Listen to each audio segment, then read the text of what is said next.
Selamat sejahtera dan selamat menonton. Kembali lagi dengan perkongsian yang baru pada kali ini. Sebelum bermula, saya ingin ingatkan kepada Anda semua untuk ketik butang subscribe dan ketik butang lonceng agar tidak terlepas apa-apa perkongsian yang akan datang.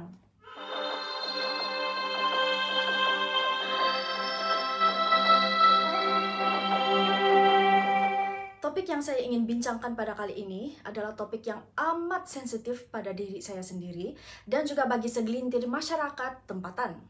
Perkara ini masih lagi dianggap sebagai tabu dan tidak dibincangkan secara luas dan mendalam. Ianya masih dipandang remeh manakala mereka yang terpaksa mengharungi cabaran ini dipandang rendah serta diperlekehkan. Walaupun bukan semua orang akan bertindak sedemikian, masih banyak lagi yang kurang pengetahuan akan perkara ini. Perkara yang saya maksudkan di sini tidak lain tidak bukan depresi.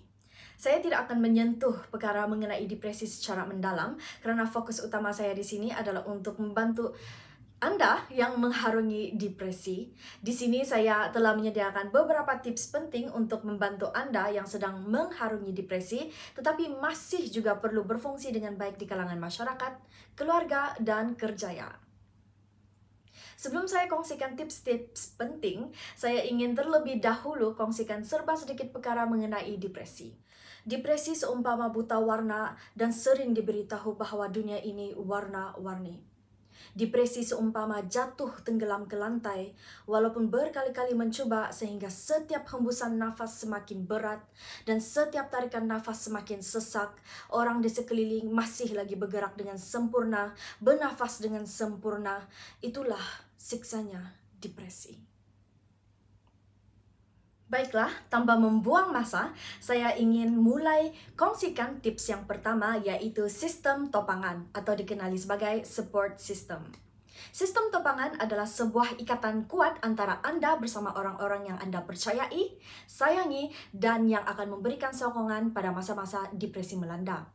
Mengharungi depresi dalam keseorangan amatlah sukar sekali, namun dengan adanya sistem topangan, Anda sedikit sebanyak mendapat bantuan di bahagian yang sukar untuk Anda hadapi. Sebagai contoh, terdahulunya saya kehilangan motivasi untuk ke kuliah dan untuk menyiapkan mana-mana kerja tugasan yang telah diberikan oleh pensyarah saya. Ketika itu saya tiada sistem topangan saya tersendiri. Tiada sesiapa pun di sekeliling saya ketika itu tahu apa itu depresi, malah saya sendiri pun tidak tahu bahwa saya dilanda depresi. Namun begitu tiada seorang pun yang membantu saya untuk mendapatkan semangat saya semula, bahkan dianggap sebagai seorang yang pemalas pula. Untuk membina ikatan yang kuat dengan sistem topangan Anda, pastikan mereka mengerti perjuangan Anda dikala depresi melanda. Lengkapkan mereka dengan ilmu yang seharusnya mereka miliki. Dan pada masa yang sama, Anda juga harus berilmu akan perkara ini. Tiada maknanya mendidik orang sekiranya ilmu kita sendiri tidak mencukupi. Bagai ketam mengajar anaknya berjalan lurus. Ketika dilanda depresi, tidak banyak aktiviti yang mampu dilakukan. Namun terdapat juga beberapa perkara yang penting dan yang harus dilakukan, contohnya mandi, makan, cuci kain, tidur, dan bermacam-macam lagi. Dikala ini, bolehlah Anda implementasikan tips yang kedua ini, yaitu musik. Dikala saya harus melakukan perkara-perkara yang vital, saya akan lengkapkan diri saya dengan musik. Carilah musik yang dapat mencetuskan semangat Anda. Setiap individu memiliki cita rasa yang berbeza. Musik yang saya selalu putarkan adalah musik yang berunsur kegelapan. Antara komposer yang saya selalu sokong adalah Peter Gundry, Lucas King, Derek Fisher, dan Thomas Hall. Thomas Hall dalam Mind in Unison selalunya akan cipta musik yang berbentuk subliminal dan juga hipnosis. Sebelum tidur saya akan putarkan musik Thomas Hall yang berdurasi dari 8 hingga 10 jam. Setiap kali saya bangun dari tidur pula, saya akan memeriksa berapa jam telah musik itu berjalan, dan dari situ saya tahu jangka masa saya tidur. Waktu tidur saya semakin beransur pulih. Kalau sebelum ini saya tidak dapat tidur sehingga 3 hari atau tidur lebih daripada 10 jam, dengan bantuan musik berbentuk subliminal, saya dapat pastikan waktu tidur saya adalah di antara 5 hingga 8 jam setiap hari. Musik memang sangat membantu. Saya akan mendengar musik sambil mandi juga. Sewaktu makan, lebih baik mendengar musik daripada menonton film ataupun drama. Tetapi ada juga masa-masa yang saya akan menonton film sambil makan. Jangan selalu. Tips seterusnya yang ingin saya kongsikan adalah afirmasi atau kata-kata peneguhan. Sepanjang tahun 2015 sepatutnya saya masih berada di tahun kedua kuliah. Ketika itu saya sepatutnya telah masuk ke semester ketiga saya dalam Sarjana Muda Reka Fashion di UiTM Shah Alam.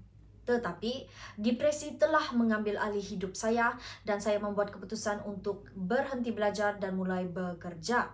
Saya sadar bahwa saya tidak pernah merasa gembira, walaupun saya masih juga sering senyum, masih juga sering berjenaka, masih juga sering ketawa, saya sebenarnya tidak gembira.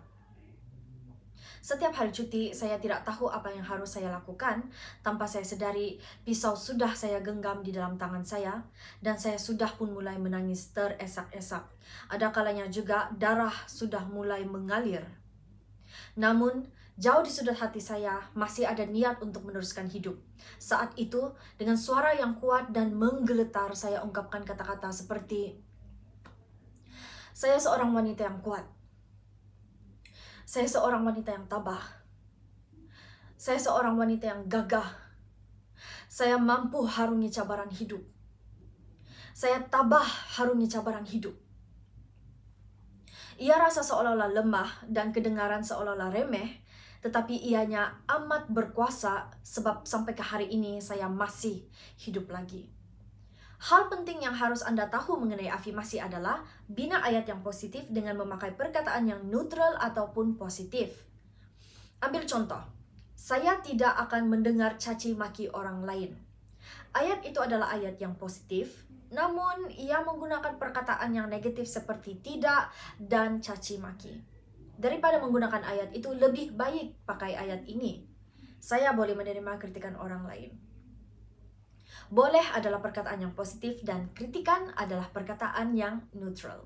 Ada banyak lagi tips yang boleh saya kongsikan kepada Anda semua, namun 3 tips ini adalah yang amat penting buat saya dan yang banyak membantu saya sehinggalah ke hari ini. Dan seperti biasa, tidak perlulah ambil perkongsian saya secara bulat-bulat, ambil yang hanya diperlukan sahaja. Apa yang saya kongsikan di sini adalah berdasarkan pengalaman dan juga ilmu-ilmu yang saya telah sendiri kumpulkan setelah beberapa lama hidup dengan depresi. Saya sekadar kongsikan apa yang membantu buat saya, dan saya harap perkongsian saya juga dapat membantu Anda yang sedang mengharungi hari-hari sukar disebabkan oleh depresi. Buang yang keruh, ambil yang jernih. Saya percaya Anda semua sudah tentu tahu apa yang harus Anda lakukan, dan saya harap perkongsian saya sedikit sebanyak dapat membantu Anda yang mengharungi hari-hari sukar Anda agar Anda masih mampu melakukan tugasan-tugasan penting dalam hidup Anda. Sampai di sini sahaja perkongsian saya pada kali ini. Jika ada salah dan silap, sila nyatakan kepada saya. Jika Anda memiliki sebarang cadangan ataupun maklum balas, bolehlah kemukakan kepada saya di ruangan komen. Baiklah, terima kasih karena sudi menonton hingga ke ujung video. Kita jumpa lagi di masa akan datang. Jangan lupa, pikirkan boleh. Jangan malu, jangan segan. Kita semua kawan-kawan.